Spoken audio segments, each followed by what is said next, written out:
going now at Hagonoy, Bulacan from Ambel, and we are fast through here in Skyway, and titingnan po natin yung bagong Skyway connecting with North Expressway. So nandito na po tayo sa exit na po tayo ng NAIA Skyway at punta na po tayo ngayon sa pinaka new Skyway connecting to North Expressway. At ito po ngayon ay libre pa, wala pa pong bayad, kaya po tayo ay nandito ngayon. So we are here now in Skyway,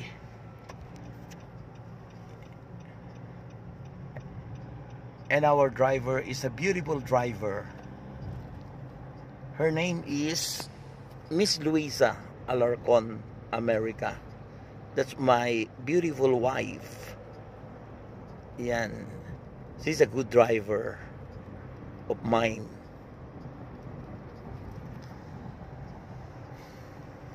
So we're now here trying to see the new Skyway connecting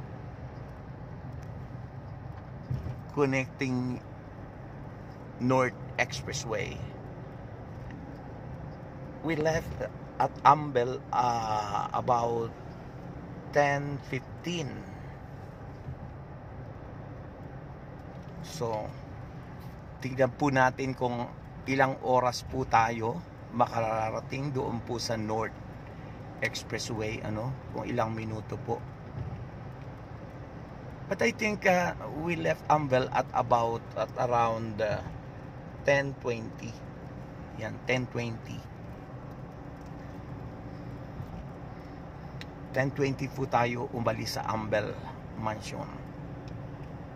At ito na po, napakaganda ng thanks to our government, sapagkat mayroon po tayong highway na ganito. Hindi na po tayo nagdaan ng EDSA, So ito po ang kagandahan ng new expressway na going to North Expressway, connecting, it's connectivity from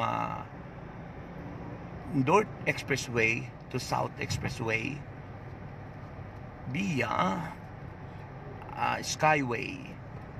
So ito na po yun, ang Skyway. Ba't ka lumipat mo? Kasi nagaan sila welding. Ito lumipat din yung welding sila.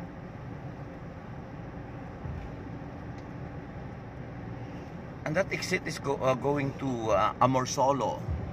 That's way. And we are approaching here now in Buendia Avenue. Buendia Avenue. Approaching. Exit Buendia yan. But we are going straight.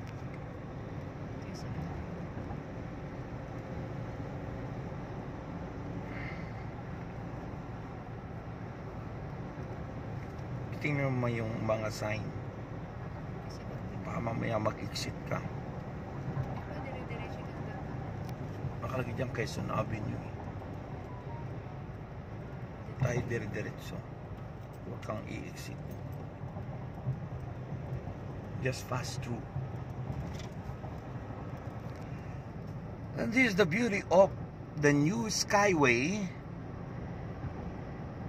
connecting North Expressway. At libre pa po ito. I think till end of this month ang libre po. Wala pa pong bayad sa toll gate. Libre pa po.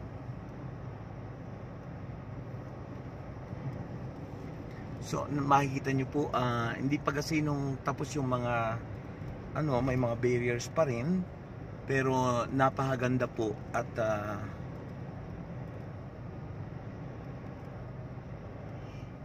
kung ilang minuto po tayo makaka-exit ng North Expressway. We have an outreach in Hagonoy, Bulacan. At naghihintay po ang ating kumparing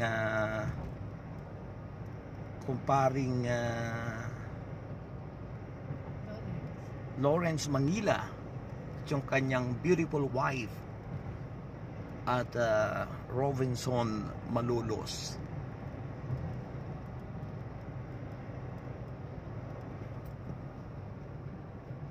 Quirino Avenue. So we're now at approaching Quirino Avenue. It's safe, but we are going fast through because we're going to Bulacan. It's a beautiful way. Para kang nasa abroad kapag dito ka dumadaan, para kang nasa Australia at sa Canada. Ganito rin ang daan sa Canada.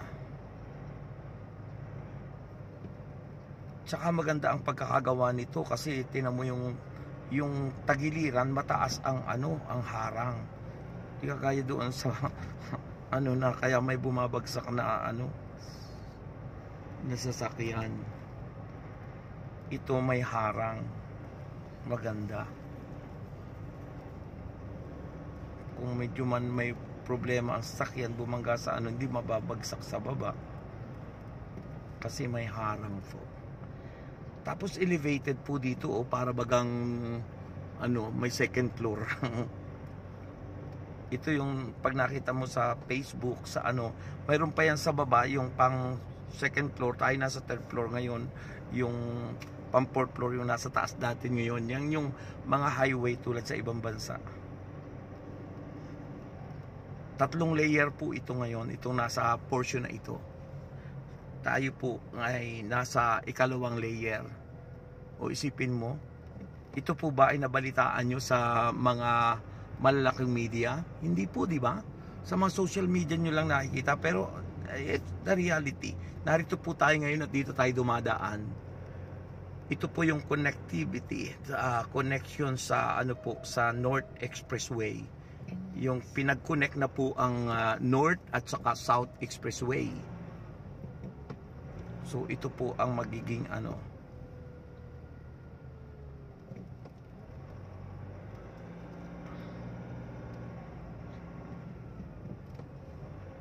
So makikita nyo po yung yung palang way na going to north, ito po yung dinadaanan natin. Yung from north going to south, yung nasa taas. Yan, makikita nyo po.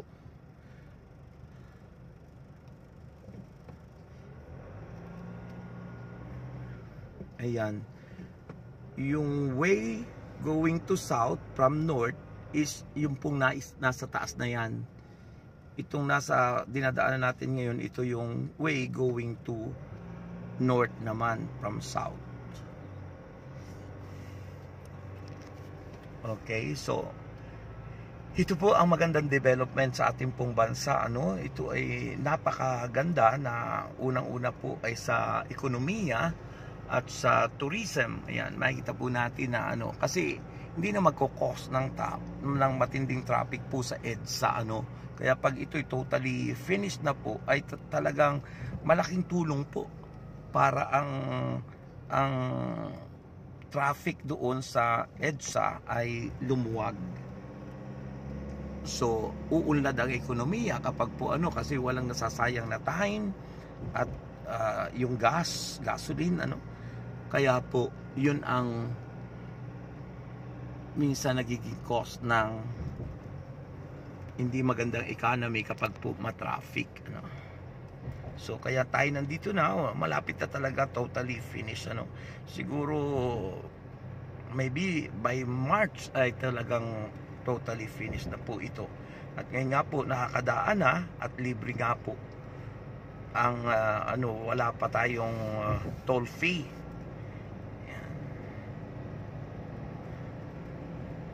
And thank God sapagkat ito po ay nagkaroon po ng reality.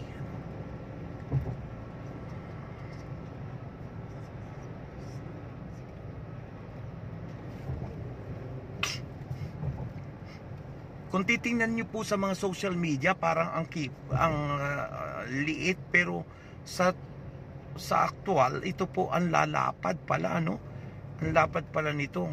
1, 2, 3, 4, 5, 6 ways po. 6-way. Sipin mo po yan. Only meter. 6 na linya po. So we are now here in malapit na po tayo sa monumento. Ito monumento na. O isipin mo, ang bilis po, ilang minuto pa lang po, 10 minutes pa lang ang na-consume natin mula po doon sa pinaka Naiya Skyway dito, so from Ambel po ay 5, 10, 15 minutes pa lang. Pero nandito na tayo sa monumento. 15 minutes,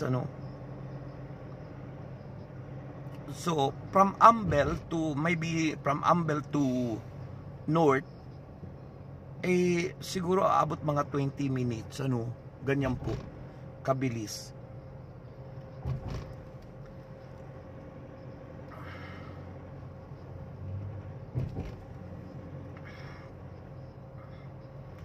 Kaya marahil po ngayon ay hindi na kasi nung traffic sa EDSA kasi dito na nagdadaan ang ibang mga sasakyan. Kanya lang ang wala pa po ritong nadaan ng mga buses kasi hindi pa mga mga maliliit na sasakyan, yung mga wala pa pong mga malalaking sasakyan ditong nakakadaan. Mga private car pa lang at saka yung mga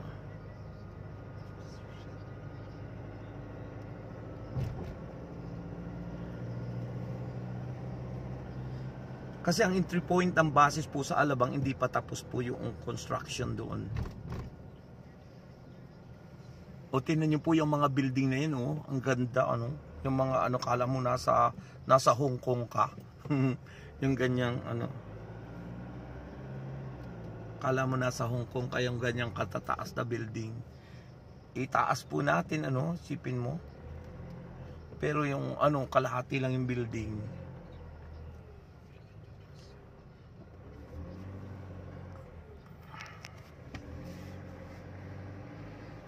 So siyempre po medyo nagkakaroon ng traffic ng konti dito dahil nga po hindi pa po kasinong tapos, may mga barriers po. So iniiwasan ng mga sasakyan yan. Checkpoint. May checkpoint pati po, slippery, ibig sabihin po madulas, wind wet, kasi pag basa nga naman ang daan ay di madulas. So kailangan po na maingat sa pagdadrive.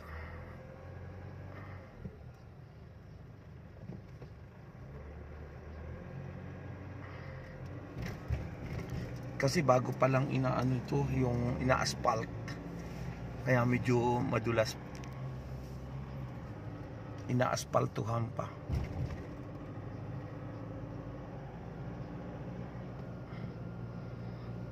Ang galing. We're here now. Going through. It's a beautiful way.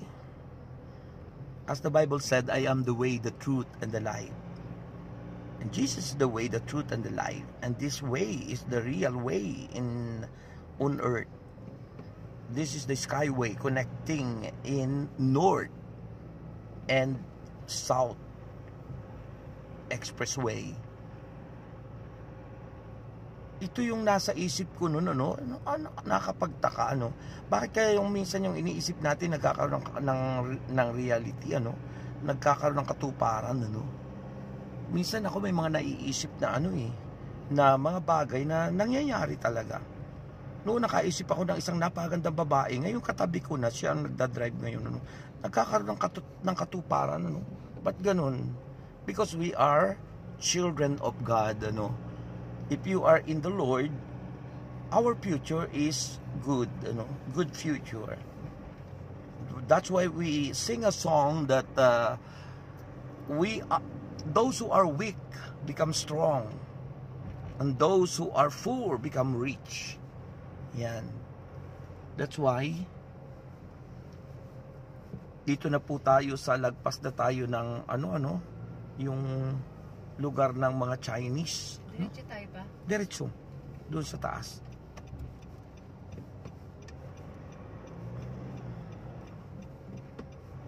NLEX o diretso. Yan. Kasi dito Quezon Avenue. Yan. That exit is going to Quezon Avenue. Wala pa tayong monumento. Hindi, ayan na tayo. Oo, ito na. Last lang na tayo eh. Hmm. Alauna na. Next exit. Lagpas na tayo ng ano, ng ano, yung mga Santa Cruz, yung mga yun. Okay na. Yung mga old building ng Chinese, lagpas na tayo. Ayan na tayo sa church ng ano eh, oh, ayan oh. Yun sa may ano na yun oh. Yun sa may going ng ano. Ayan na yung church ng ano. Ayan oh, church na yan. Anong church? Anong church? Catholic Church. Catholic church ba yan?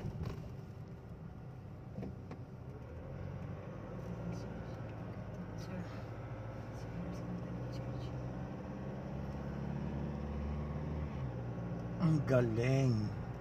It's a good thing to praise the Lord.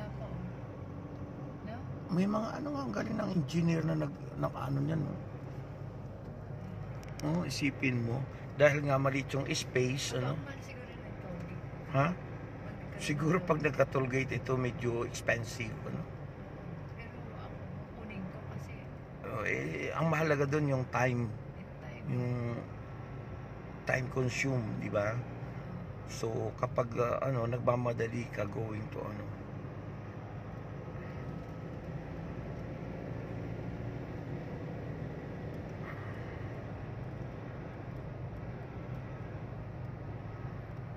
ang galing. Thank God because we have now a beautiful skyway connecting north and south. Yun nga po yung sinasabi ko, nagkaroon ng katuparan ang mga pangarap at ang aking mga naisip ay nangyari. Ayan po, elevated na naman po yan, ano, itong way na nasa baba, ito po yung Diretso? diretso. Parehas lang naman yan. Dito. Saan? Doon, pwede rin dito. Ito, NLEX po. Parehas lang yan, kanya lang may ETC. Kunwari. Pero, ano pa lang yan, going straight. Pinagdalawa yung ano. Tayo. Diyan, yun, dire-diretso lang, ma. Kanan? Dumiretso ka doon. Kahit saan dyan, ma? Kahit saan. Ay, naku, Sorry. paiba-iba. Kahit saan, kasi ang style kasi dyan, pinag-ano, kasi yung pagbabayad ng ano, kaso wala pa naman bayad dyan. Oh, church. Thank you. Ay, ang galing naman. Kalito eh. Para hindi mag-congested yung ano, yung pag-ano, pinagdalawa yung ano. Parang sa expressway, di ba? Ganon. First time natin eh, at isa lang pa na.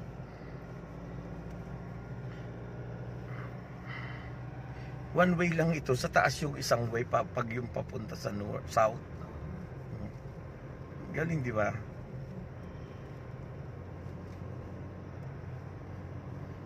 Parang ganito rin dun sa Taiwan. Elevated yung ano, parang double decker na ano. So napakaganda po ano ng ating pong nadaanan.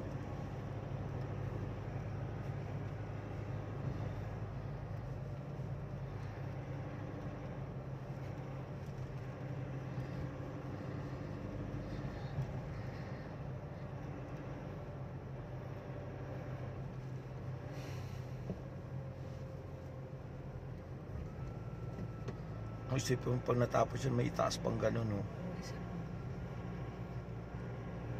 Ang galing sa baba.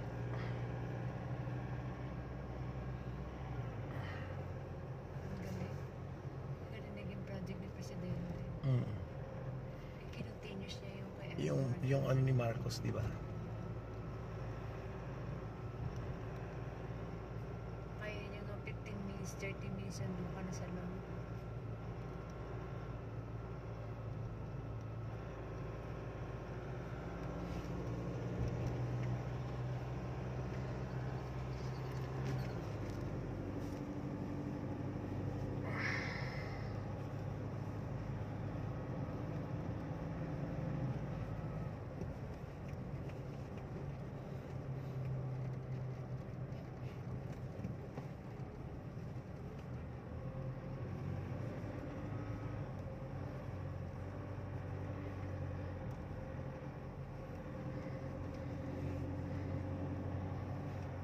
Yung Quezon City yung ano, channel 2.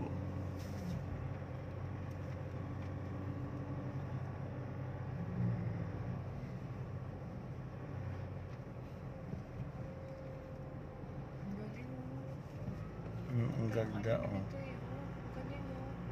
Taas. Ayan na yung ano, EDSA. Kaya mataas. EDSA ba yun? Oh, yan yung ano. Ayala Malls ito eh. Oo nga. Eh, di ba yung ito na yun, yung ano, yung Bonifacio, ano yun? Bonifacio, Ayala Malls. Yung Bonifacio nga yan, yung may monumento. Ayan na yung simbahan na ano, oh. EDSA na yan, kaya mataas yan, yung ano. Malapit na tayo. Pagbaba niyan, north na.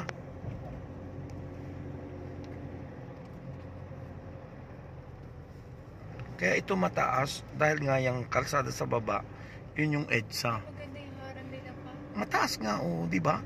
Hindi dapat ganyan yung papuntang Alabang, di ba, ano? Noon ang liit-liit ng ano. Nakakatakot kaya. Dito kahit mabilis ka, pag umanman dyan, hindi lulusot sa baba, ano? Saan yan? Siguro na-experience kasi marami na na-experience nila. Ayan na yung nasa ano na north na tayo, na yun yung iglesia na, oh. Pababa na tayo ng north. So we are now approaching at North Expressway. 5-10 20 minutes from Ambel to North. Sabi mo kanina 10 minutes. Hindi kasi ano yung advance yung pag-ano ko nung nalitay ng timer eh. So 20 minutes from Ambel to North Expressway.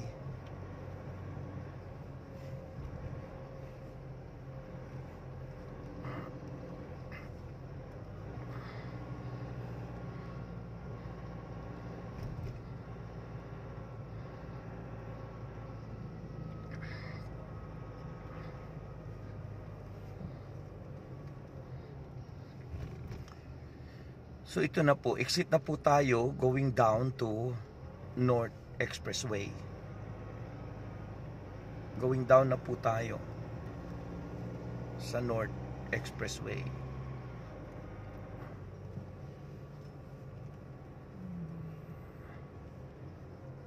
Ayan na po yung signboard na nagpapasalamat na tayo dumaan sa Skyway. So we consume only 20 minutes from Ambel, Paranaque to North Expressway. Ayan. So, ito na po tayo sa North Expressway. Ito yung ano eh, toll gate natin, di ba? Oo. Ayan. So, approaching na po tayo ngayon sa toll gate ng North Expressway. So, thank you so much sa inyo pong panonood sa napakaganda pong project ng ating government na sa Build. Ano po ang flagship po ng ating government ngayon under ng ating President Rodrigo Duterte.